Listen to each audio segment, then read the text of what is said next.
নমস্কার বন্ধুরা, মেনকা রান্নাঘরে আপনাদের সবাইকে স্বাগত জানাই।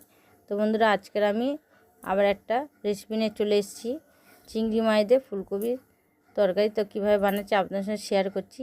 পুরো ভিডিওটা দেখার জন্য অনুরোধ করছি বন্ধুদেরকে। ভালো লাগলে এটা লাইক কমেন্ট সাবস্ক্রাইব করে পাশে থাকবেন বন্ধুরা।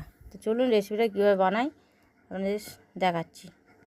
তো প্রথমে আমি এখানে চিংড়ি মাছগুলো ভালো করে বেছে কেটে নিয়েছি, ধুয়ে উঠে নুন হলুদ মাখিয়ে নিয়েছি। আর এখানে ফুলকপিগুলো কেটে নিয়েছি খুব ছোটো ছোটো করে, খুব বড়ো না, নিয়ে সিদ্ধ করে নিয়েছি নুন হলুদ দিয়ে। সিদ্ধ করে জল তুলে নিয়েছি জল থেকে। তো এখানে আলু, পেঁয়াজ, কাঁচা লঙ্কা আর টমেটো কেটে রেখে দিয়েছি। কড়াইতে তেল দিয়ে দিয়েছি। তো তেলের মধ্যে এবার দিয়ে দেবো ফুলকপিগুলো। তো ফুলকপিগুলো আগে একটু হালকা লাল লাল করে ভেজে তুলে নেবো, খুব বেশি লাল করবো না, হালকা ভেজে তুলে নেবো এই ফুলকপিগুলো। তো সেই মতনই তেল দিয়েছিলাম যাতে ফুলকপিগুলো হালকা ভেজে তুলে নেওয়া যায়। আর খুব বেশি নাড়াচাড়া করতে হবে না, কেননা তাহলে ফুলকপিগুলো ঘেঁটে যাবে, যেহেতু সিদ্ধ করা রয়েছে। তো দেখুন আমি ভেজে তুলে নিচ্ছি হালকা করে। তো ওই করার মধ্যে আবার একটু কালো জিরে ফোড়ন দিলাম, পেঁয়াজ কুচিগুলো দিয়ে দিলাম। এবার হালকা করে নাড়াচাড়া করে একটু ভেজে নেবো পেঁয়াজ কুচিগুলো। আর এখন তো শীতকাল পড়ছে, নতুন নতুন সবজি উঠবে, তো এখনকার ফুলকপিটা খেতে বেশি ভালো লাগবে। তো এইভাবে চিংড়ি মাছ দিয়ে করে দেখবেন, মাখা মাখা করে খেলে আরও খেতে বেশি টেস্ট লাগে। আর চিংড়ি মাছ ঝাঁতে দেবে তাতেই বেশি খেতে ভালো লাগে। তো ফুলকপি পেঁয়াজটা ভাজা হয়ে এসছে, তো আমি ওর মধ্যে চিংড়ি মাছগুলো দিয়ে দিলাম। দিয়ে এবার হালকা করে নাড়াচাড়া করে ভেজে নিচ্ছি। আমি চিংড়ি মাছটা বেশি ভাজবো না, কেন বেশি ভাজলে চিংড়ি মাছটা শক্ত হয়ে যায়। তো ওই জন্য হালকা করে ভেজে নিচ্ছি চিংড়ি মাছটা। তো ভাজা হয়ে এসছে চিংড়ি মাছটা। এবার ওর মধ্যে দিয়ে দেবো প্রথমে আলুগুলো। তো আলুগুলো দিয়ে দিচ্ছি, কেটে রাখা আলুগুলো দিয়ে দিলাম। দিয়ে আবার একটু নাড়াচাড়া ভেজে নেবো আলুগুলো। তো এবার আলুগুলোকে ভালো করে ভেজে নিচ্ছি।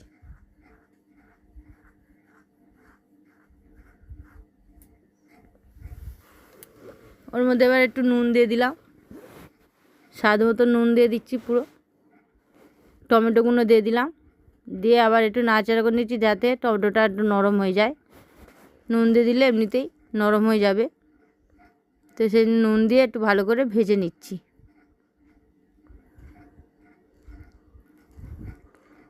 তো ভেজে নেওয়ার পর এরপরে দিয়ে দিচ্ছি আদা রসুন আর কাঁচা লঙ্কা একসঙ্গে পেস্ট করে রেখেছিলাম, 2 চামচ মতন দিয়ে দিলাম। দিয়ে আবার একটু কষে নিচ্ছি।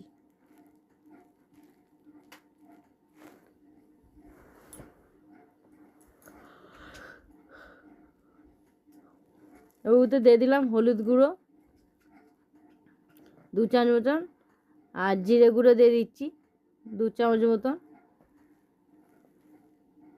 ধনে গুঁড়ো দিয়ে দিলাম 2 চামচ মতন।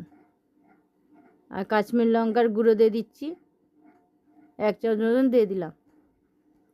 যেহেতু কাঁচা লঙ্কা বাটা আছে ওই জন্যে আমি কাশ্মীর লঙ্কার গুঁড়ো দিয়েছি। তো এবার দিয়ে ভালো করে এটাকে কষে নেব। গ্যাসটা একদম মিডিয়ামে রেখেছি, নাহলে বেশি জোরে দিলে মশলাটা পুড়ে যাবে।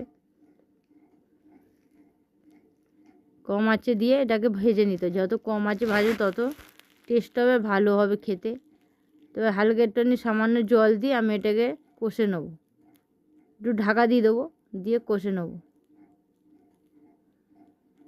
তাহলে আলুগুলো একটু নরম হয়ে যাবে, সিদ্ধ হয়ে যাবে, আর টমেটোগুলোও সব গলে যাবে।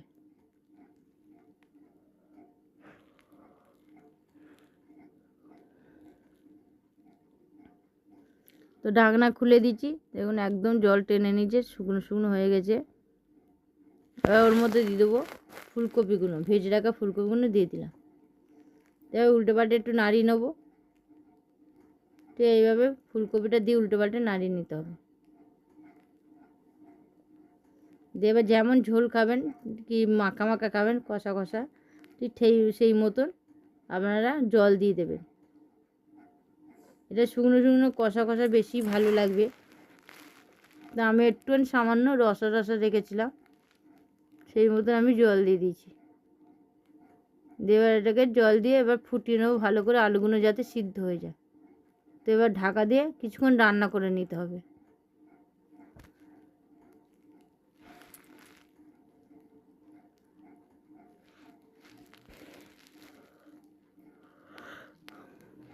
তিনটে কাঁচা লঙ্কা ওপর দিয়ে ছড়িয়ে ঢাকা দিয়ে দিচ্ছি।